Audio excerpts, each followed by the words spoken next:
So welcome back. Last week we focused on specific problems of folks in the Corinthian church. And we're going to continue with that this week, but I'm going to add a little bit of a twist, which has to do with Paul's view of life in general. So Paul lived life in a tension. On the one hand, he wanted folks to live a healthy and ethical life, and he talked a lot about that in his various letters. Letters to the Corinthians are just one example of that. On the other hand, he believed Jesus was coming back really soon, like maybe tomorrow. And so in that tension, he said, how do we live our life today when Jesus might be coming back tomorrow? We want to live ethically today. And so questions about how do we plan a future? Do we dream about love and family and relationships? Those were all really valid questions, but they were in that tension for Paul, and that's how he lived his life. Paul himself was a wanderer. He wandered from town to town. In some places he went, he was welcome. In some places he wasn't, and he was kicked out of town. Some places he was beat up and thrown in prison. So he lived that life in tension, and he lived that life in relationships.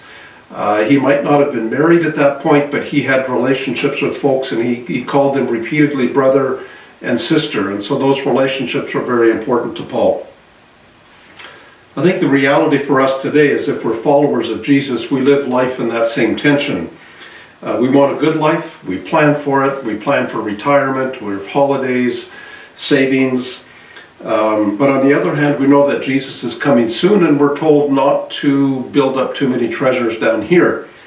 So that tension is about how we live, and it informs how we live.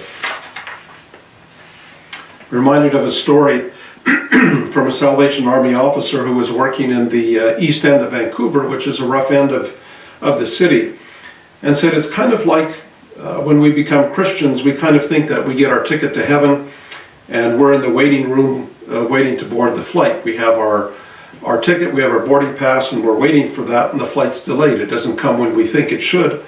And so from time to time we send out folks to be missionaries to fill a few more seats on the plane, but we stay in that isolated waiting room, and that's how the church sometimes is.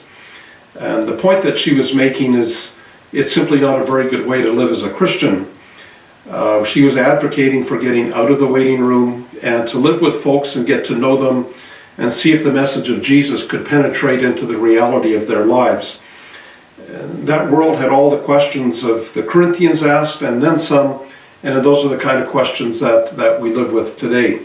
And it's what Paul lived. In that tension, he tried to answer the questions from the Corinthians, his brothers and sisters in Christ. And his advice is captured in the middle of chapter 7, which is what we're dealing with today, verses 17 and verse 20. And there is as follows: each person should live as a believer in whatever situation the Lord has assigned to them, just as God has called them. And if you go on to verse 20, each person should remain in the situation they were in when God called them. So what Paul is saying is, if you can, do the best with what you have right now, but don't make too many changes in your life. If you can't do that, and if you want to plan ahead, that's okay too, but it's better to not make too many changes. That's the context of how Paul was speaking. About your questions, Paul said in that context, these are my thoughts. And he begins to answer the questions he's been asked. And understand, Paul knows the words of Jesus about marriages in Matthew 22, because I was asked that question this week, whether there's marriages in heaven in the context of, sexuality. And Jesus said in Matthew 22, as follows: at the resurrection, people will neither marry, nor be given in marriage. They will be like the angels in heaven. And just one example of the tensions that we live in. When Jesus returns, there's no marriages. What do we do with the here and now? So here are a few points about what Paul is saying in chapter 7 into specific questions. And I've kind of framed those questions, even though we don't see them in the letter of Paul here in the Corinthians. I've kind of framed them as what I think those questions might be. So number 1, he says, for married folks, have a good, healthy marriage. You're already in a relationship, so keep it healthy and holy. And that's the gist of the first 8 verses that we talked about last week. And the question there is, Should married folks abstain from sex to get more wisdom? And Paul said no.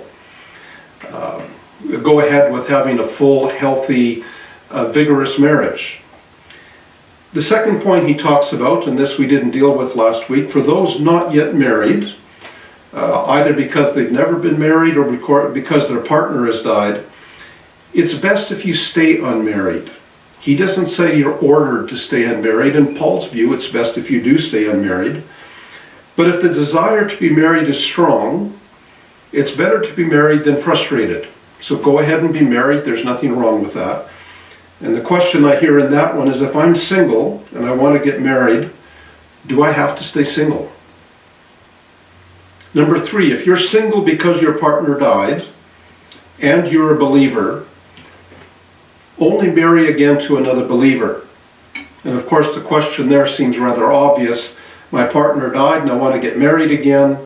Who should I consider and who should I say no to in terms of marriages?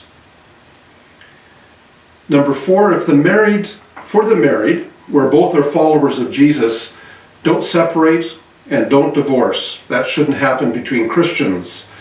If it does, however, stay single. And the question that I was thinking about there, it's actually several questions. I have serious problems in my marriage. I'm not speaking personally, but these are the questions he was being asked. We're both Christians. Can we split up? Or if I'm divorced and remarried, what now? For those married to someone who does not believe in Jesus, stay faithful. And this is point number 5. Stay faithful to your marriage. Your life as a believer has a huge impact on your partner. If they, on the other hand, choose to leave the relationship because you're a believer, don't stop them. Don't oppose them. And the question there is, can I walk out of a marriage because my partner is a non-believer? Or number 2, can they walk out for the same reason because you in fact are a believer? For the unmarried, point number 6, if you're engaged, honor that engagement. If you're not, try to stay single. And the questions are, should I stay single if I'm not married? Should I break an engagement if I have one? And then Paul goes to a place that has nothing to do with relationships and marriage, but has to do with a different kind of a relationship if you're a slave. As a believer in Jesus, you're not a slave. It is good to try for your freedom, but it's good too to remain a slave. And the question there is, if I'm a slave, but I'm an equal in the church apparently, what does that mean? And Paul speaks here in a way that in some places in the world people have interpreted to support slavery, and that's not the case. I'll speak to that in just a moment. So we do something called feet in the dirt, which is how do we make this practical? And I think practically it means that I shouldn't be watching the Hallmark Channel movie that was recently filmed here in Carmen. It's all about falling in love and happily ever after and moving ahead with life, and perhaps Paul doesn't want us to watch that kind of a movie. And if you think I'm being serious, I hope you think again, because I don't think that's what Paul is saying at all. The way I see it, and you can debate this, is that life is in fact about relationships. From early on in creation, God said it was not good for us to be alone, and He created a second person. Relationships are not just sexual. They're mostly about trust and friendship, about hurt and about healing, about forgiveness and asking for forgiveness. And that's been the history of relationships since Adam and Eve were created. Happily ever after, apart from what it looks like in a Hallmark movie, is in fact an awful lot of work. For a Christian, ultimate happiness is being in heaven, and Paul sees too much in life to think that happily ever after is a viable option. It doesn't happen that often. It's a lot of effort. The relationship questions he asks are about the challenges of relationships. He doesn't recommend the waiting room in the airport we spoke of earlier, nor does he think slavery is okay. He knows there's a lot of loneliness in life. He knows marriages that are in trouble are hard on people. He knows we don't go into marriage so that we can divorce. We go into them thinking it will be happily ever after. Paul knew getting engaged was a happy time, and I would add there, but not necessarily. Maybe for many it is, but not for all. Arranged or forced marriages start with a problem even before the marriage happens. Corinth had a share of these, but let's not look just historically, or let's not look at another part of the world where arranged marriages happen. Let's look closer to home. I recall a young woman up in front of a church forced to confess she was pregnant and not married. The pressure on her to get married was intense. And the question whether she and the father of the baby were compatible was completely secondary to the idea that it was shameful to not be married and be pregnant. Mom and dad in this case didn't want to be wife and didn't want to be husband. It was an arranged marriage, and we don't need to go to another part of the world to look for an example. It's right here at home, something I've seen myself here in North America. That particular marriage has worked out when it shouldn't. All logic said it should not have, and we'll be speaking about that in just a few seconds. Paul was not condemning folks who were divorced in these verses in chapter 7. He was recognizing the pain of it. Paul was not supporting slavery. He wanted slaves to be free. But he also recognized that folks are free in Christ in a way that in our human way of living, we can never be free. The tension between Jesus coming soon and living life was very real, and Paul tried to speak into that tension. We live that tension today. Sometimes we sweep problems under the carpet because, after all, Jesus will be here soon, so let's just endure it for a little bit. That's not what Paul said, and that certainly is not the way we should be doing things. Sometimes we send folks back to relationships that are damaging because, after all, isn't that what Paul said? Isn't that the rule that's laid out in chapter 7 of 1 Corinthians? And sometimes we point fingers at others saying they've broken the rules of the church. Sin is very real, and we're not trying to minimize that, and I'm not trying to say that that is not a reality. But using chapter 7 of 1 Corinthians as a rule book is a misuse of Paul's words, and I believe it's a misuse of the words of Jesus himself. This is not about condemning others, but understanding the power of grace. In 2 Corinthians, Paul tells us Jesus said this to him, "My grace is sufficient for you. My power is made perfect in weakness." How did that couple forced into a marriage because of pregnancy work out? They're in a healthy, strong marriage today, not because they were forced to marry, but actually in spite of it. They are good because they discovered the grace of Jesus in their weak marriage and built on that grace to have a strong marriage today.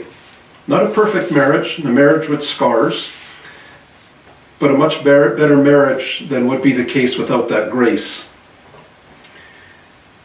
Christmas is not so far away. In Luke chapter 2, we read the following: "The child," meaning Jesus, "continued to grow and become strong, increasing in wisdom," and this is what I want us to pay attention to, "and the grace of God was upon him." Jesus grew in wisdom, and God's grace was upon him. If we are to grow in wisdom, we will grow in the grace of God. It is that grace Paul speaks of, the grace of God that works in our weakness if we let it. That grace takes whatever situation you find yourself in today and makes it better.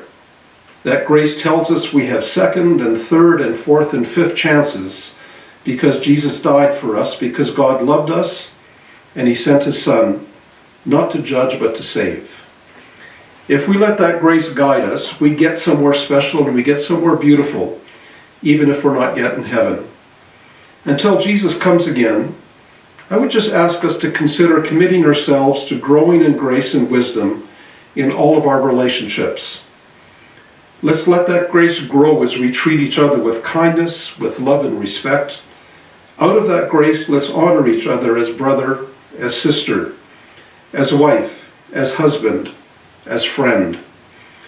If we need to point fingers, let's point it at ourselves first. And out of that understanding of grace that has been given to me, grow in our grace, go in my grace for you and for others. The Bible does give us a lot of guidance in how to live our lives. It also tells us we're all going to fail. The way forward is by grace, the grace of Jesus, who in love gave his life for us. we can have a bit of that grace and share that with folks around us. After all, we are created to be in relationship. An early Christmas gift to those around you would be an increase in the grace you show to them. And that's something we can all do. It's not something you need to go to a store to purchase. It's not something you need to travel to purchase. It's just something you can do in your heart, and it can be from your heart to others around you. Grace does make a difference. The Lord be with you.